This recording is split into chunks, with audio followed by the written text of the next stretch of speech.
Gününüz aydın olsun millət. Bu 3-4 gündür bu Rusiyada olan hadisə ilə bağlı, hansı ki bizim soydaşlarımızı incidir, Rusiya dövləti xalqından söhbət getmir.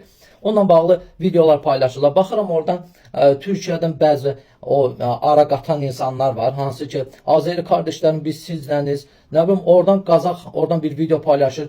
Azərbaycansı ya Mızavami, o deyir Tatar deyir Mızavami. Nə bilim hərə bir şey deyib ortada bizim ölkəmizdə panika yaradırlar. Yəni gəlin belə bir şey düşünək. Yaxşı, tutaq ki hamı Zanami deyək, bizləndir. Bəs yaxşı bu orada 3 milyon xalqı, məsəl üçün hardasa bəlkə də çoxdur həmvətənlərimiz, bəlkə də azdır. Bunların aqibətini siz düşünmürsünüz. Yəni istəyir onlar bu oradan deportasiya olunub bura gəlsin, istəyir orada yaşasın. Onların aqibətini düşünmürsünüz. Orada yaşasa onların güzaranı necə olacaq? Bugünkü gün hansı ki bu vəziyyətlə və yaxud da onların bura gəlib, burada bizim günümüz necə olacaq? Fikirləşin, 3 milyon Azərbaycanlı çıxıb gəlib ölkəsinə, vətəninə gəlib, düzdür? Vətəninə gəlib, ayda 5 min, 10 min qazanan adam gəlib burada 500-600 manata işləyəcək, sizin ağlınızca, o ara qatan insanlar. Axırını da gətirəcəm ki, nə etməliyik, onu da deyəcəm sizə. Yəni gəlib burada o 500-600 manata və yaxud da belə 1000 manata işlədi. Onlar gəlib burada hansısa dövlət işində, dövlət idarə etmələrində işləməyəcək. Onlar gəlib bizi kimi gündəlik fəaliyyətçiliklə məşğul olmalıdır və yaxud da ticarətlə. Bugünkü gün bazarlarımızda durğunluq, nə bilim iqtisadiyyatımızda bəzi, yəni bazar iqtisadiyyatında, şəraitində bu alverdiyə durğunluq. İndi müəyyən bir səbəblər var.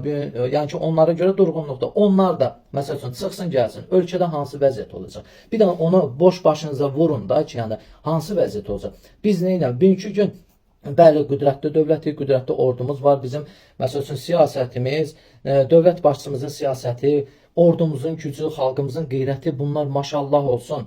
Amma söhbət odur ki, Rusiya Federasiyası bizim üçün Ermənistan deyil, Qarabağ məsələsi deyil, Rusiya ilə biz müharibə eləmək halında, iqtidarında deyilik. Yəni, bunu fikirləşin ki, Rusiya bir dünya ilə müharibə eləyir. Rusiya güclü bir federasiyadır. Əziz xalqım, yəni, burada sadəcə biz Allahdan kömək istəməliyik, Allahdan millətimizə, xalqımıza, dövlətimizə kömək istəməliyik ki, və buradan, məsəl üçün, belə deyək, loru dildə desək, deməli, ay cənab prezident, sizin siyasətinizdə biz güvənirik və bu siyasi yolla, məsəl üçün, bu məsələni həll edək. Yəni, burada bəli, Rusiya Federasiyasının, dövlətinin, bugünkü gün Putin hakimiyyətinin bizim ölkəmizə, istər Zəngəzur, istər bu 44 gün müharibədə maneələr törədir. Həmişə, elə onların dilində desək, məşət eləyir. Məşət eləyir. Yəni, bunu biz bilirik, yaxşı bilirik. Mən demirəm, Rus dövlətini sevirəm. Xalqınla işim yoxdur, xalqı, gözəl xalqı var. Amma söhbət onunla gedir ki, bugünkü gün burada yaşayan Rusları da problem yaşayacaqlar. Onlar bugünkü gün bizim şəhidlərimiz var, məsələn, Rusiyalı, Rus da deyək, Rusiyalı deyəndə Rus şəhidlərimiz var. Burada yaşayan, bu xalqa, bu dövlətə xidmət edən Rus milləti var bizim ölkəmizdə. Onların aqibətini düşünək. Hər bir planda Rusiya ilə bizim müharibəmiz alınası deyil. Sadəcə bu siyasi yolla bu məsələ həll olunmalıdır. Biz durub bunları tələb eləməliyik və yaxud da dualar eləməliyik, kömək istəməliyik, məsələn, siyasi yolla, politika ilə. Bizim müharibə eləyəcək halımız yoxdur Rusiya ilə. Yəni, anaların gözü, yaşı heç qurumayıb. Yəni, onu unutmayın ki, biz müharibə eləmək halında deyilik. Qüdrətli ölkəyi, qüdrətli dövləti, qeyrətli xalqıq. Amma bugünkü gün Rusiya ilə biz başa gəlmək, maşallah, Turan, bəli, Turan iddiası, Turan planları inşallah baş tutar, böyük bir Türk, yəni imperiyası olar. Bəli, bunu mən də 2 əllə alqışlayıram. Ancaq bugünkü gün müharibə ilə, ay nə bilim, ölkədə panika yaratmaqla, nə bilim, kimlərsə tirkasına getmək, ay bu Qazaq bunu dedi, ay nə bilim, hansısa bir Türkiyəli bunu dedi. Bunları qoyun qırağa, panika yaratmayın. Yazıqdır, bu millət yazıqdır. Vallahi yazıqdır. Mən şəxsən, yəni, bilməm nə cür başa düşürsünüz, düşün.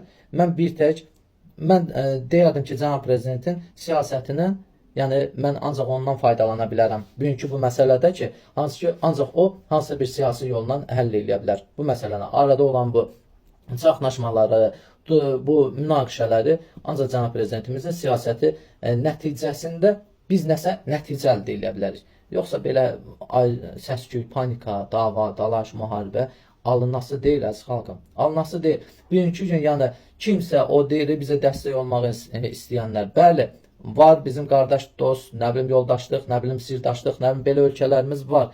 Amma ortada itib batan, ortada məhv olan, tələf olan, şəhid olan xalqımız olacaq. Ona görə də qardaşlar, çalışın bu itkilərə stop deyək. İtkilərə Allahdan istəyək ki, bu itki olmasın. Azərbaycanda nə olur olsun, ərazi bütövlüyümüz, nə bilim, bütöv Azərbaycan yaransın, Turan yaransın, nə bilim, nə yaransın, axırı xalqımıza heç nə olmasın.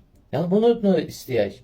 Durub, çoxu da Allah hamd olsun deyirəm, Quran haqqı bəlkə də əskərlikdə olmayıblar, durub müharibə istəyirlər, yorumlarda, kommentarlarda.